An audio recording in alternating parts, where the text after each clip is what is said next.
Hello, ladies and gentlemen. Welcome back to another episode here on African Confessions. The following story that you are going to be listening to, it comes from a translation of a message that one of our admin received. It is 2025, another new year. Do you have any resolutions that you have for this year? You can come to my inbox and share with us, or even in the comment section, so that we can encourage each other to do better in 2025. The message that I have for you, it reads like this. Hello, Brother Nashi, how are you? Can you please post my own story as anonymous? Brother Nashi, I am a South African man, and I never thought that I was going to end up associating myself with a prophet, above it all, a prophet that do come from Zim. I was always scared of things like that, but I then ended up doing it because I used to mock people who would go online looking for spiritual interventions. Anyway, I did it. I used to think that those people, they were weak, that will believe in anything. But when the situation, it is very bad, you will find those type of people. I ended up searching for a prophet that do come from Zim, who has messed up my life. Above it all, he is demanding a lot of money. It all began when everything I worked for started falling apart. My business was not working and I was owing a lot of money. So each and every door that I would knock on, it was always slammed shut in my face. I could not even see a way out of my misery. Every night I would lie awake, staring at the ceiling, wondering if my family would end up being on the street. My mother, she was my rock. She would always say, my son, when you have no food, send your wife or your kids, they can come and collect some food. But I knew that my mom also was not okay. She was just trying to be strong for me, but things were not okay for her. But my wife will end up going to collect food from our poor mom, because as for us, we did not have anything. She would always pray for us, saying that God will make a way, she would say.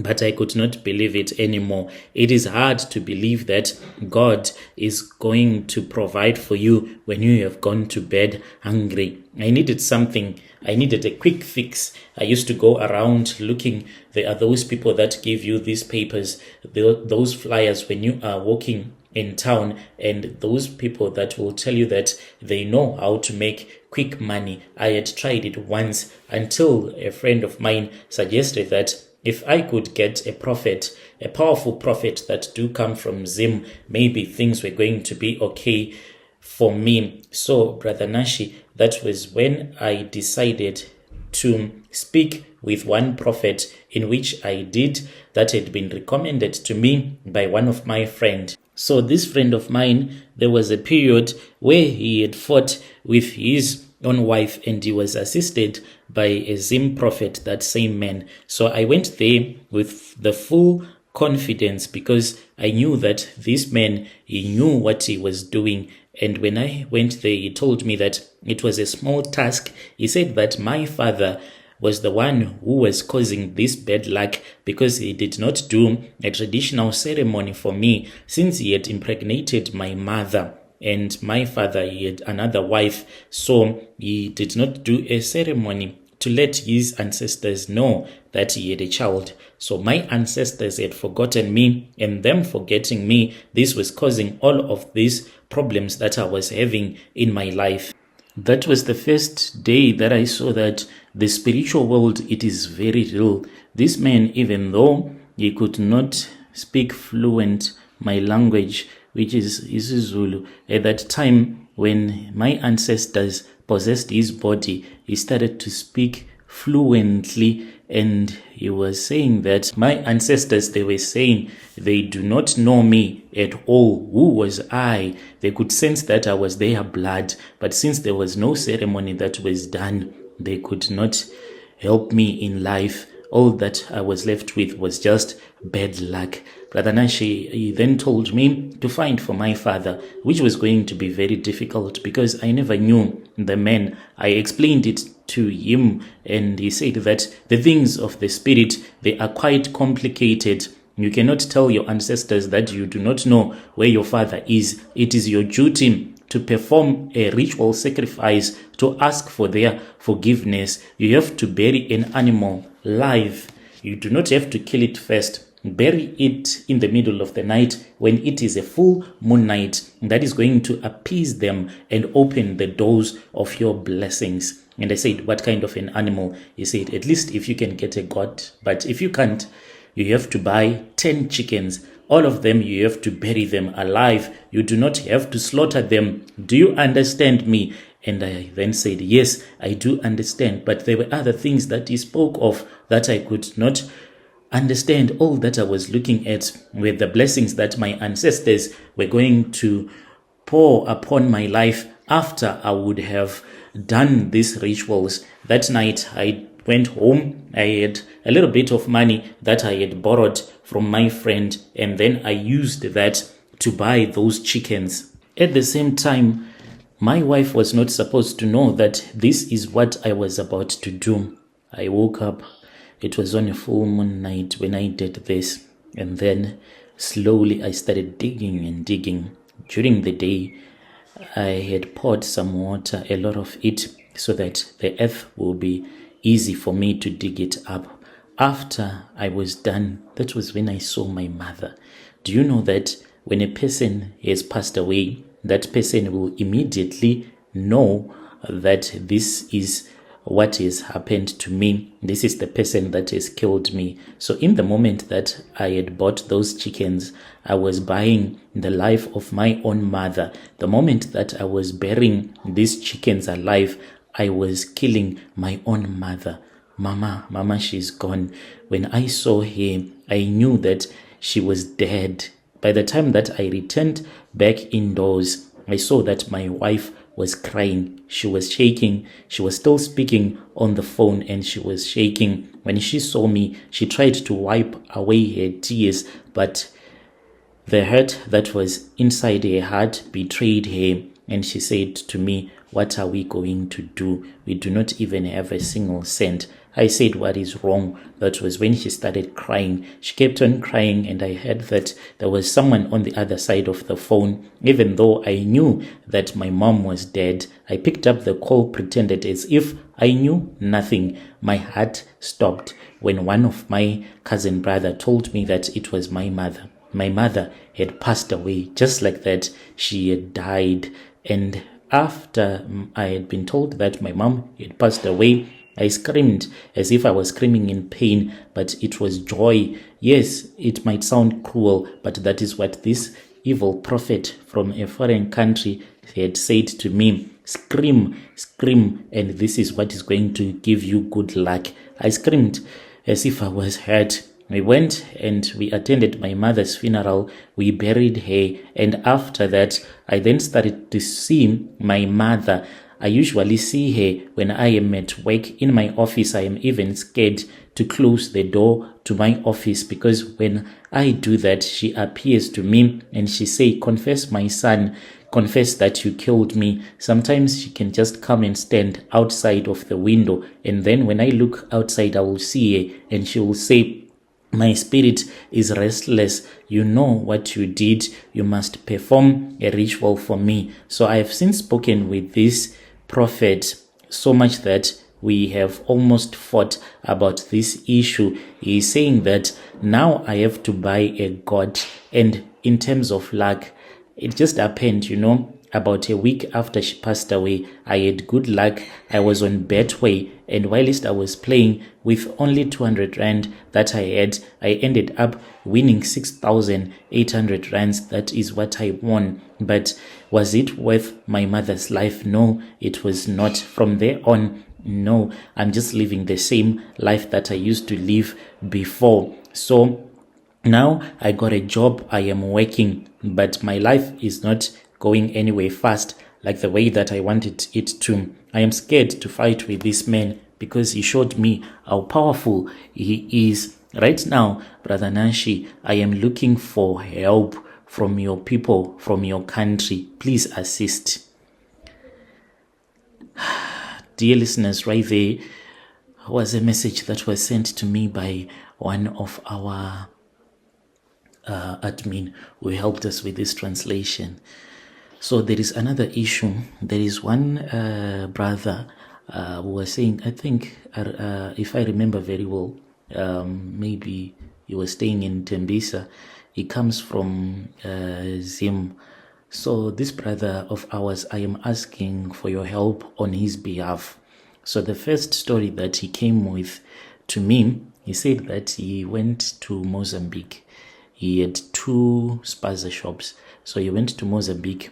He was given some charms. He wanted at least his spaza shops to be big so that he can be rich. He was told that he was going to be rich. He went there, and when he went to Mozambique, he was given some oil that he had to use for his shop to grow big and for him to become wealthy. So some of the rules that he was given was that he was not supposed to sleep around, and he was supposed to speak with these spirits from the moment that he was in Mozambique, returning back to South Africa. Each and every step of the way, he would tell them that, okay, here we are at the South African Mozambican border. We are about to cross over. Let me not leave you behind. Please follow me. Until he arrived, I think maybe let's just say in Tembisa, and he told them that this is where I am staying and these are my shops. Can you please work with me? Bless me as much as you can.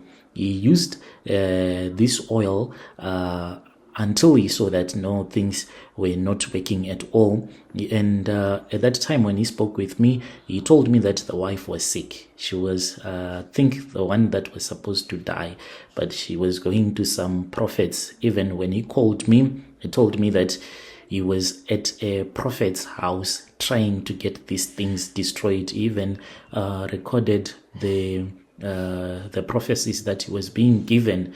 So the problem is that these things, they got angry. This, let's just say the tokologists, they got angry because the wife, she was looking for help and cooking food with salt, which was not supposed to be done in his home. So those things, they returned back to Mozambique and they said that we cannot go there because too much salt is being added into the food. And then when he saw that things are not working, he went to Zim and he returned back home and he crossed over into Mozambique. And he spoke with another prophet, and this prophet is he comes from another prophetic church. They call it Mugodi Church.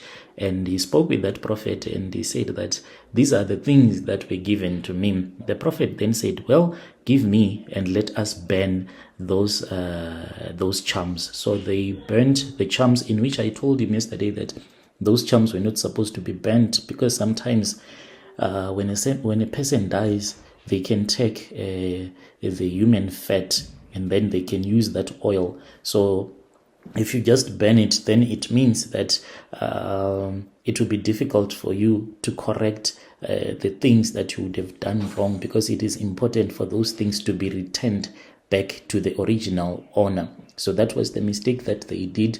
They burnt that oil that he was using for his 2 spaza shops so that he can get rich, but he never got rich. He returned to South Africa. He is now saying that the situation is worse. It is so sad when a grown-up man compares himself to a dog. He's saying that I'm just like a dog now in terms of poverty. I can't afford anything. I am owing rent 4 months that I am owing. I can't take my kids to school anymore. So now he is saying that he wishes to go back to Mozambique, to speak with this traditional healer, to ask for his forgiveness so that at least he can get his life back. He made a mistake. He did these rituals. Things did not work out.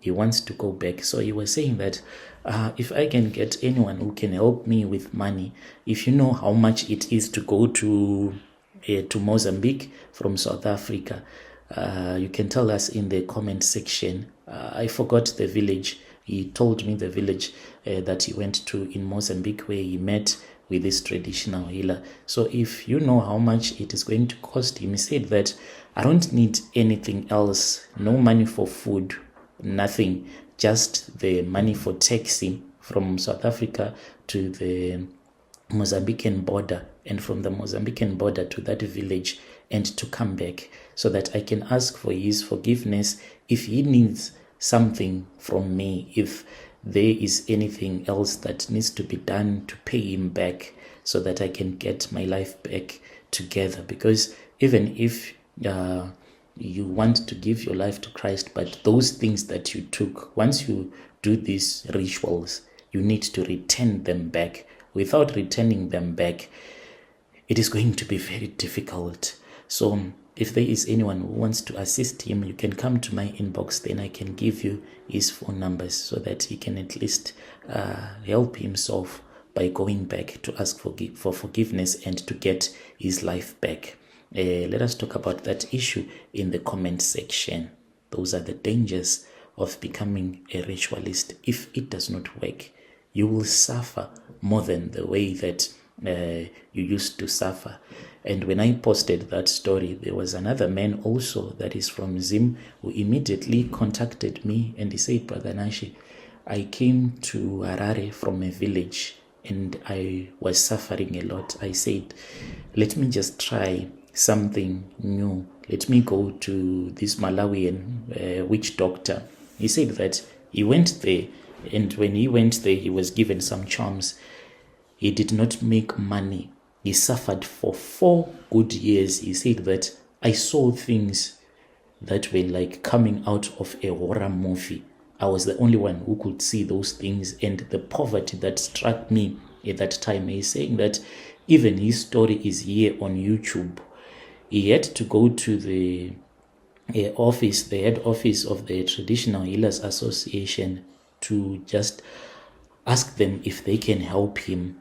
Those were the people that ended up helping him, giving him money for transport so that these things can be returned. So he was also warning people out there not to perform these rituals, because if you do not get rich, then you are going to suffer. So let's meet again in the following episode.